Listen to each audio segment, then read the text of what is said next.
Say you just want to make a few extra dollars in the streets, or you got a brother or uncle or father, mama, sister, whoever, just want to make a few extra dollars. So they end up in the streets. So now, they got the law called conspiracy. So back in the day with a lot of kingpins and stuff like that, and the people couldn't catch them. The government couldn't catch them. So they came with this conspiracy law where you don't have to get caught with physical drugs. You can still get convicted without even get caught with anything physical. They wiretap your phone, and they have corroborating witnesses and stuff like that. This one, all the snitching became popular. So now they can train people to say what to say in court to get convictions.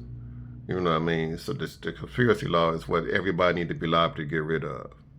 So now you done got arrested. They offer you 15 years. You're like, 15 years? I ain't even get caught with nothing.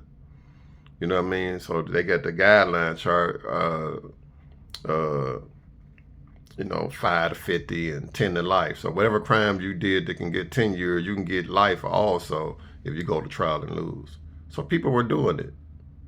Like 15 years for this, and then end up with life. I come in the system, I got 3 security level points. After you do your time and you start getting in there, you can lose points. I ended up with 0 points at one time.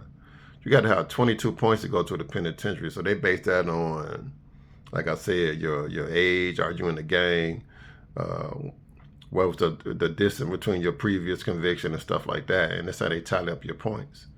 You know what I'm saying? So I'm in the penitentiary and the gladiator spots. They throw you in the dungeon with the gladiators, and I got 3 security levels, 0 points.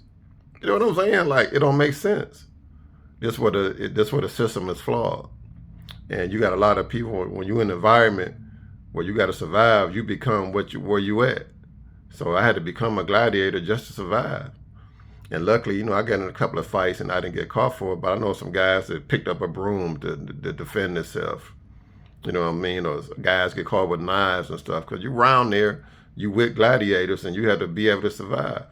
So now, when they start doing pardons and stuff like that, you can have one of the criteria was no violence before prison or in prison. You know what I mean? So you got people that fell by the wayside, that's stuck in there because of, where did people put them at? You know what I mean? You got some good dudes in there that just was hustling and was just street hustling, just selling, never did nothing violent, stuck in prison for a very, very long time because of the system and how they pointed and how they figured where you should go. You know what I mean? So they sending camp kind of inmates to the penitentiary. You think that's not going to change you?